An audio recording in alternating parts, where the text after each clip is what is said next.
Unit 8, Area and Solids, Preview Video 5.2, Part 2, Volume of Prisms and Cylinders.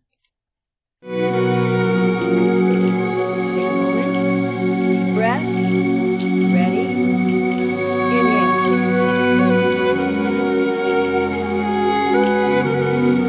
Deep breath, and birthday candle.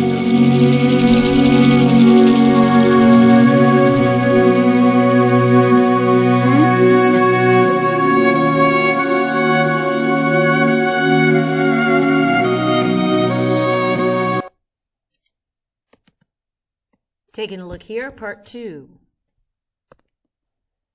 We're going to be still talking about prisms and cylinders, and just to recap super quick, to find the volume of a prism or a cylinder, you find the area of a base, whatever it is, and then you simply times it by the height. Area of a base times height.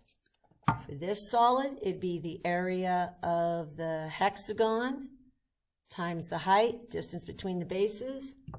In this case, these two L shapes would be the bases, so you would find the area of a single base times the height, which is the distance between the fingertips. So watch carefully. Step 1 is shade your bases.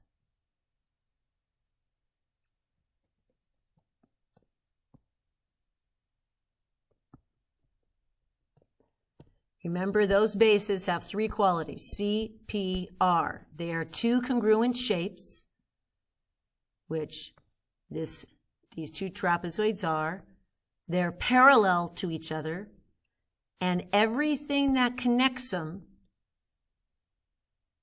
is a version of a rectangle. Congruent, parallel, connected by a rectangle. So when we do volume down here, our volume is going to be capital B times H. That capital B, once again, means area of a base. And height would be the distance between the bases, which would be this edge 24, anywhere one of these red edges. Any one of those would be considered the height, which is the distance between the bases. So step number 1 is to find the area of a single trapezoid. So I'm going to rotate it around. And just as a reminder, a single trapezoid, how do you find its area? Is you average the two parallel sides, which notice I'm using lowercase b here, the two parallel sides, so base 1, base 2, plus over 2, average, times the height of the trapezoid. So this sounds a little confusing because you're hearing me say the word base two different ways and height two different ways, but these are the bases of the trapezoid, not the prism. So in this case, we would go like this. 18 plus 15 over 2 times the height of the trapezoid, which is 10. 18 plus 15 divided by 2 .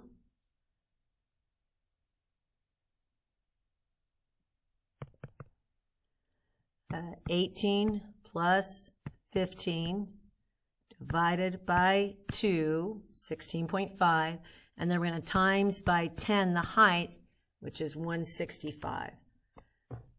So all of this is that blue base. Area of the base is now 165 times the height of that prism.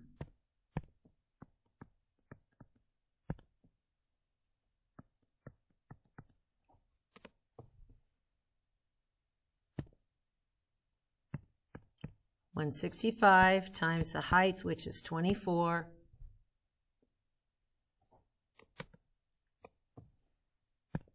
Total volume, 3960. Let's check for units. Still no units. But because this is volume, we're going to do units cubed.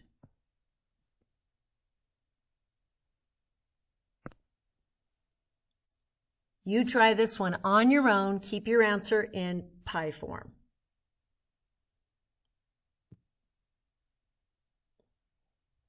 Welcome back. Please, I really hope you try this on your own. You're switching to a red pen and you're actually correcting. That's the way you learn.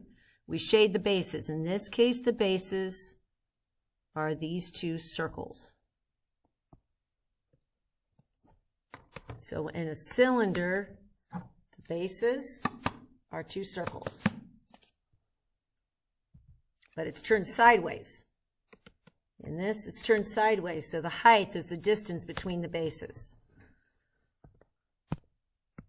So the area of one base here, notice I'm using a capital B, is pi r squared. Our radius here, hopefully you physically traced it. Your radius there is not 22, it's 11. So we're going to do 11 squared times pi. You should have gotten 121 pi. And that is your capital B.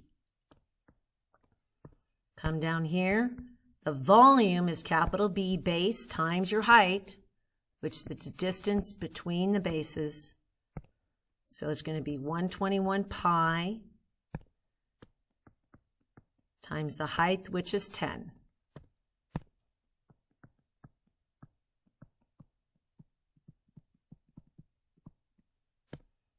Which you should have gotten 1,210 pi inches squared. That's in pi form. Some of you have an absolute aversion to pi form because you like to plug everything into your calculator so that you can see it in calculator form.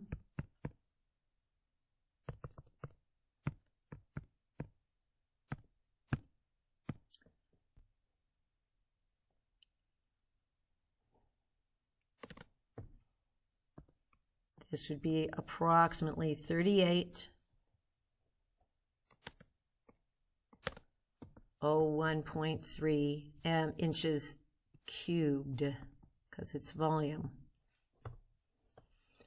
Okay, these are straight up prisms and cylinders. Then you have what's called composite solids. A composite solid is when there's more than one straight equation for the bases, or these are also called complex solids. So this mailbox looking thing, to find its volume, just keep this in mind, the volume of this is still base times height.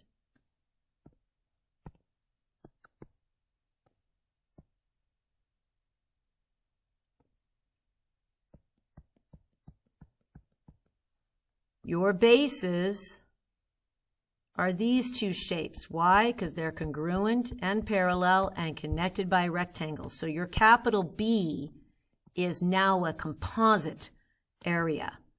A composite area. So to get that capital B, we're going to pull it out. And it consists of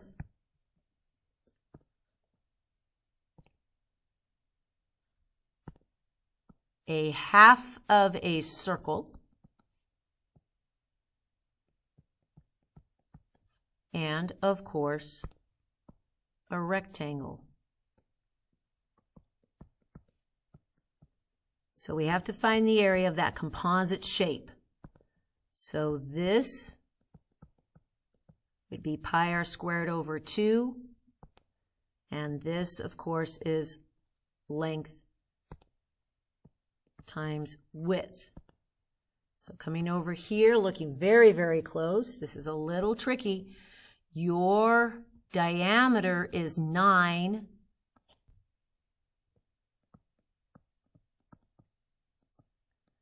So your radius there is going to be 4.5 squared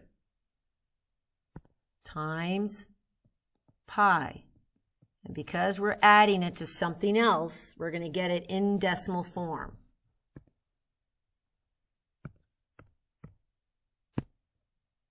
.5 squared times pi. And then we're dividing by 2 because it's half. So I get 31.8.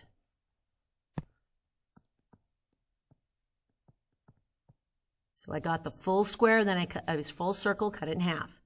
Here, length times width, of course, is just 9 times 35.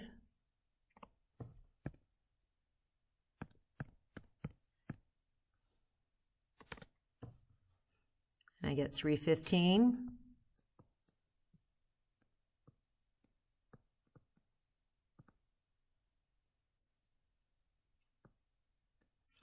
So my total base here is 346.8. That's my total base. So my base here is 346.8. That's a composite base.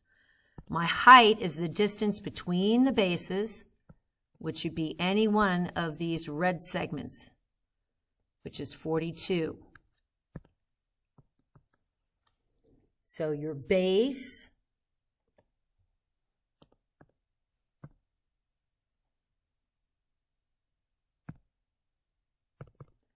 is 346.8 times our height, 42.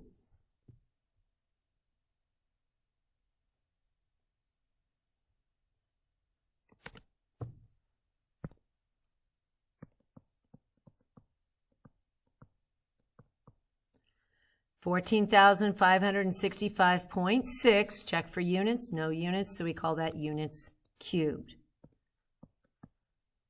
So this is a composite solid. Why? Because you have a composite base area.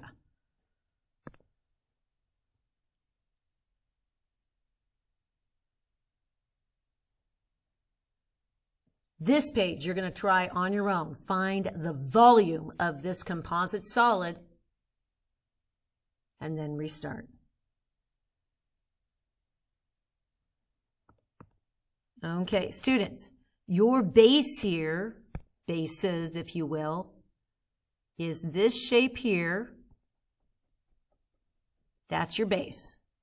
And the undercover base is parallel like so. So there's your two bases. And then your height would be this edge right here, which is 70.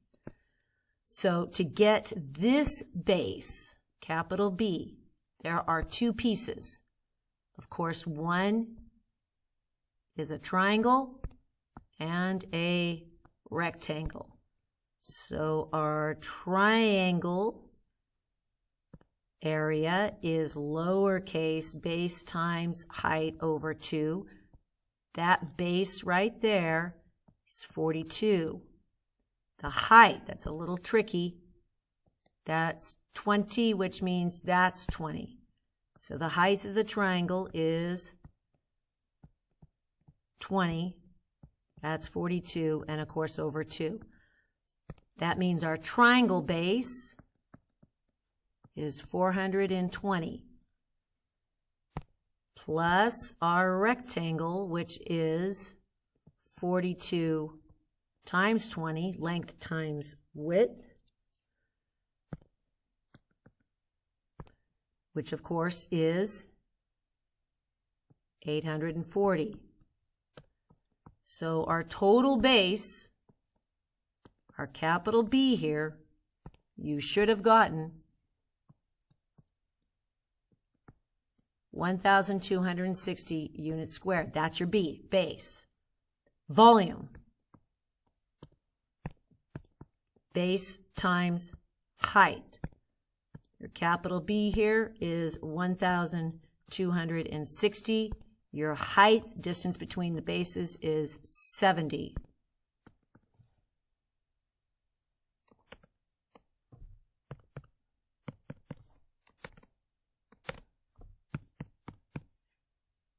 Base times height.